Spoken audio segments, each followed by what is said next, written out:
I told my daughter I was running out of money on a Thursday afternoon in October, not with a trembling voice, not with tears or the particular kind of theater that some people reach for when they want to soften difficult news. I told her the way a retired man tells a fact he has already made peace, with sitting across from her at the dining room table, both hands around a mug of black coffee. Now, the late afternoon light cutting through the blinds in long pale strips across the floor. I said, "Renee, I have to be straight with you. The pension is smaller than I let on. The savings are almost gone. I've been looking at the numbers and I think I'm going to have to sell the house and move somewhere smaller." I watched her face while I said it. And my daughter, my 47-year-old daughter who had grown up in that house and learned to drive in that driveway and sat at that same dining room table for the first 18 years of her life, eating Sunday dinners with her mother, and her brother said one word before she could catch herself. She said, "Good." Just that. One word.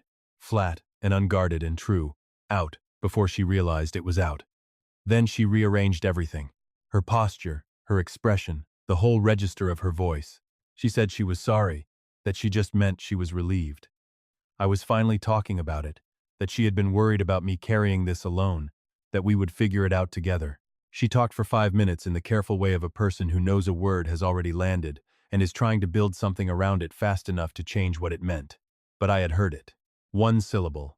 The sound of someone who had been waiting on something for a long time and had just been told it was finally arriving. Good. I was not running out of money. The savings were fine. The pension was solid. The house was not going anywhere. I had been testing her, and she had just answered the test before she knew she was being asked. Welcome to True Family Story. If you're just joining me, hit that like button and drop a comment telling me where you're watching from. My name is Robert Calloway. I am 64 years old, and I live in Baton Rouge, Louisiana, on a street called Magnolia Creek Drive, in a brick ranch house I have owned since 1993, 31 years. Long enough that the oak tree Gloria and I planted in the front yard the spring after we moved in is now wider than I can wrap my arms around. I spent 34 years as a civil engineer for the state of Louisiana. Bridges, drainage systems, infrastructure projects that most people drive over or through without thinking about the men who spent years making sure they would hold. I retired in 2021 at 61 because Gloria was sick, and because the math made sense, and because there are some things you cannot get back if you spend them at a desk. Gloria died 11 months after I retired. Ovarian cancer, the kind that moves in silence for a long time, and then announces itself in a way that doesn't leave much room for negotiation. We had 14 months from the diagnosis to the end, and I will tell you honestly that those 14 months, even with everything in them, were not wasted. We said what we needed to say. We sat on the back porch in the evenings and watched the yard and talked about the things that matter when you know your time together is running out. She was the steadiest person I have ever known. Renee is my older child, 47, lives in Shreveport, 3 hours northwest, works as a financial advisor, a job that, I have come to understand, suited her in ways I did not fully appreciate while I was still working. Specifically, her ability to identify the value of things other people haven't priced correctly yet. She is sharp and well-dressed, and she has her mother's smile, which I mentioned because that smile made it harder for me to see certain things clearly for longer than I should have allowed. My son Marcus is 43. He lives in Pensacola, Florida, 4 hours east, works as a high school biology teacher, and coaches the junior varsity baseball team. He calls every Sunday evening without fail, has done it for 7 years, ever since Gloria's first diagnosis, because he decided that was what he was going to do, and Marcus is the kind of man who decides something and then simply does it without making a production of the deciding. He called once from the parking lot of a hospital at 10 o'clock at night after his youngest broke her wrist at practice, and when I heard the noise in the background and asked where he was, he said he just wanted to make sure he got me before midnight. That is Marcus. Marcus did not know about the test. I want to be clear about that from the start. Nobody knew about the test, except me. Not my accountant, Ray Thibodeau, who has managed my finances since 2003. Not my oldest friend Earl, who I've known since our junior year at LSU and who I told eventually, but not until everything was already finished. The test was mine. I built it alone over 3 weeks in September, because something had been accumulating in me for long enough that I needed to know whether what I suspected was real before I built any kind of response to it. What I suspected had started the way these things always start: small, individual, easy to explain away in isolation. A comment Renee had made in July about the house. that it was a lot of square footage for one person, that the Magnolia Creek neighborhood had appreciated considerably in the last 3 years. Had I thought about what I wanted to do with it long term? A question in August, framed as financial advice she was offering for free because she was my daughter, about how the pension was structured. Whether it was indexed to inflation, whether I had a clear picture of my liquid assets versus my fixed ones. A phone call Marcus mentioned in passing, casual, that Renee had called him to check in about me, just making sure everyone was on the same page, just being the responsible older sibling. Marcus had not found that unusual. Marcus extended Renee the kind of trust that younger siblings sometimes give older ones, a generosity built over a lifetime that the recipient does not always deserve. I found it unusual. I found the pattern of it unusual in the specific way that an engineer finds patterns unusual, which is to say I noticed the structure before I had named it, and once I named it I could not unname it. So I built the test. I sat down with Ray Thibodeau and I asked him to prepare a one-page summary, not a real document, not anything that could be filed or used, just a plausible picture of a financial situation that told a particular story. A pension that was smaller than it actually was. Savings drawn down more than they actually had been. A total picture that was not catastrophic but was thin enough that selling the house would be the obvious conclusion for anyone looking at it from the outside. I told Ray what I was doing and why. And Ray, who has known me long enough to have an opinion about most of what I do, said only, "You already know what you're going to find." I told him I needed to know it for certain. I called Renee on a Tuesday and asked if she could come down the following Thursday. Just to visit, I said. I'd make her mother's jambalaya. She said of course and arrived 20 minutes early, which Renee always did when she thought something worth arriving early for might be happening. We ate. We talked about her work, about her kids, about a project she was managing for a client in New Orleans. We cleared the table and sat with coffee the way we always did after dinner, and the light through the blinds got long and orange the way it does in Louisiana in October when the heat finally starts to release its grip. And then I told her, "Good." One word, out before she could manage it back. The 5 minutes of recovery that followed were almost more instructive than the word itself, because I could see the machinery of it, the rapid assessment of what she'd said, and what I'd heard, and the construction of a frame that might contain the damage. She was practiced at this. I had to give her that. By the time she finished walking it back, a person who hadn't heard the first second of her response might have believed she was a concerned daughter and nothing else. We talked for another hour. She was warm and practical and full of suggestions. She knew a financial planner in Baton Rouge who specialized in retirement restructuring. She had contacts in real estate who could do a quiet assessment of the house if I decided to go that direction. No pressure, just information. She said not to make any decisions quickly. She said she wanted to be involved in whatever came next. She said we. She said it 3 times and each time it landed with a different weight. I thanked her for coming. I walked her to the front door and watched her get in her car. Then I went inside and stood at the kitchen window and looked at the street for a while. Now I need you to sit with what happened next, because this is where the story stopped being the story I thought I was telling and became something else entirely. I had believed the test ended Thursday evening.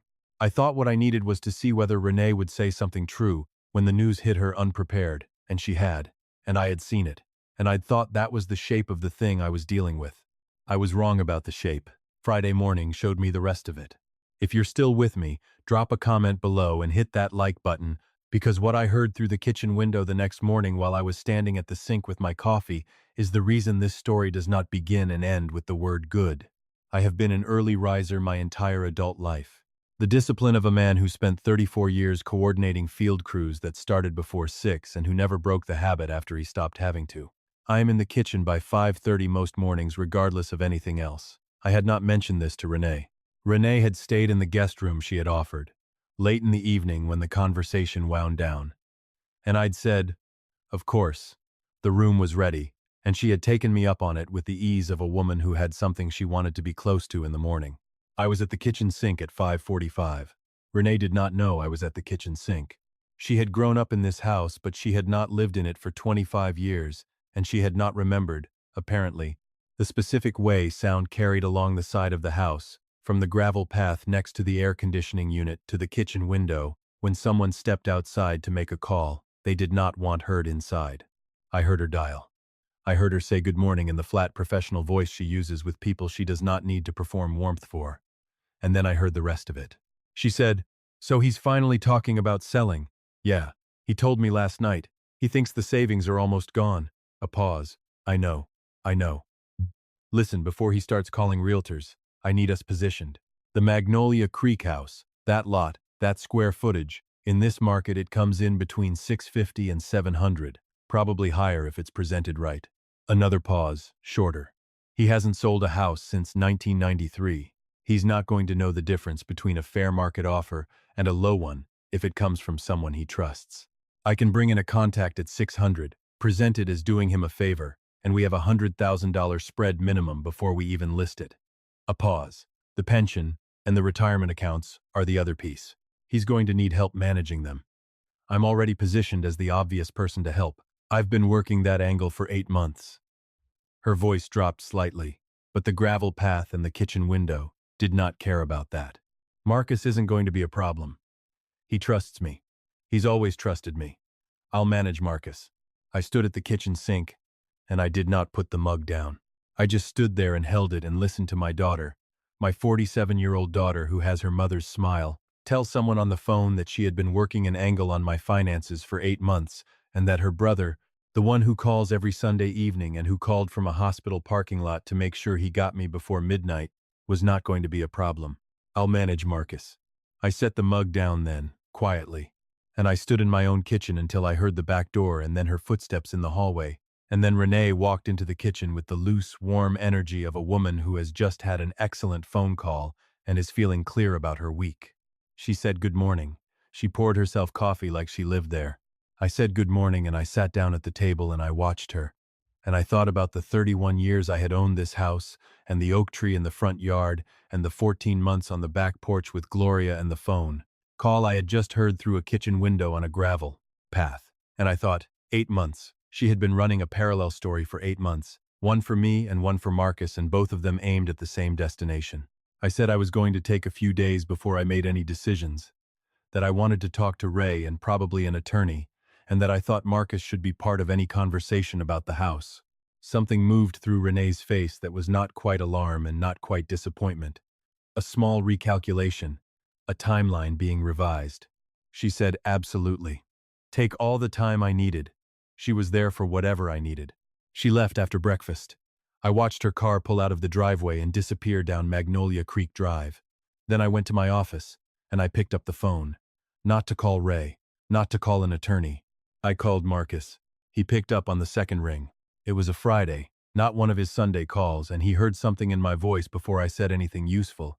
The way children who have been paying attention can hear the shape of a conversation before the words arrive. He said, "Dad, what's going on?" I told him everything. The test, the Thursday dinner, the word good, and the Friday morning phone call through the kitchen window. I told him what Renee had said about the house and the number she had in mind, and the spread she was planning to take, and I told him the last part, the part about Marcus himself. He was quiet for a long time after I finished. The specific quiet of a man who is processing something about someone he has trusted for his entire life. She said she'd manage me, Marcus said. Yes, I said. Another silence. Long enough that I could hear the particular quality of it. A man doing the math on 8 months of phone calls and conversations and what had been managed in them without his knowing. She called me in February, Marcus said slowly. She said you were struggling, that the pension wasn't covering things, and that you'd mentioned you were worried about the house. She said she wanted to make sure we were both watching out for you. He paused. She said not to bring it up with you directly, because it would embarrass you. February. 8 months ago. She told you I was struggling in February, I said. Yes. I stood at my desk and I thought about what it takes to maintain 2 separate stories simultaneously over 8 months. The careful calibration required to keep them from touching. A father who believed his finances were private and a son who believed his father was struggling. And both of them kept in those positions so that when the moment arrived, neither of them would think to question the number a trusted person brought to the table. Marcus said, "What do you need from me, Dad?" "Right now I need you to keep this between us," I said. "And I need the name of a good estate attorney in Baton Rouge if you have one." He had one. Of course he did. Marcus was the kind of person who, when his mother was sick, had learned the name of every specialist in Louisiana and half of Texas before the second appointment. Not because he was anxious, but because when Marcus loved someone, he paid attention and filed things away and produced them when they became useful. The attorney was a man named Curtis Webb, who had an office on Government Street in Baton Rouge, and who, according to Marcus, had handled the estate of a colleague's parents when things had gotten complicated in precisely the way these things get complicated, when a family member has been positioning themselves inside another person's finances without permission. I called Curtis Webb that same afternoon. He listened without interrupting. When I finished, he asked me 2 questions. Did I have documentation of my actual financial picture, pension records, the retirement accounts, the house's current value? I told him I had 30 years of records and an accountant who knew every number. Second question, had I recorded the Friday morning phone call? I had not. He was quiet for a moment, then said the record of it in writing, signed and dated and as precise as my memory could make it, would carry significant weight in combination with everything else. The documentation, he said, was the foundation. My written account was supporting context. I was in his office the following Monday morning at 8 o'clock. Curtis Webb in person was exactly the version of himself his phone voice had suggested, methodical, unhurried, the specific calm of a man who has navigated this particular kind of family situation enough times that he knows where the ground is firm and where it isn't. He had a notepad and he used it efficiently. When I finished, he turned to a fresh page and listed what he needed: the complete financial documentation, the estate documents as they currently stood, a written account of the Thursday dinner and the Friday phone call, dated and signed. He got my accountant Ray on a call by noon. By end of day, he had a complete picture. Let me give you the actual numbers, because they are relevant, and because they close the gap between what Renee believed and what was actually true. The house on Magnolia Creek Drive, appraised that week at Curtis's request by an independent firm, $680,000.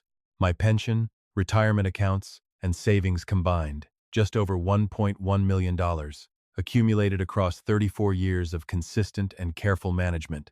Total picture: approximately $1.8 million in assets, conservatively valued, held by a man his daughter had told her brother was struggling and was planning to sell his house for $600,000 to a contact she would present as doing him a favor. The spread she had described on the phone, $100,000 minimum, was actually $80,000 on the low end, based on the actual appraisal. Still, I want you to sit with the gap between $600,000 and the real number for a moment. $80,000, minimum, that would have moved from my pocket to hers on a transaction she was positioning to facilitate by arriving with a number before I thought to call anyone else. Curtis revised the estate documents over the following 4 days. I want to tell you what changed and what did not, because both matter. What did not change? Marcus's position.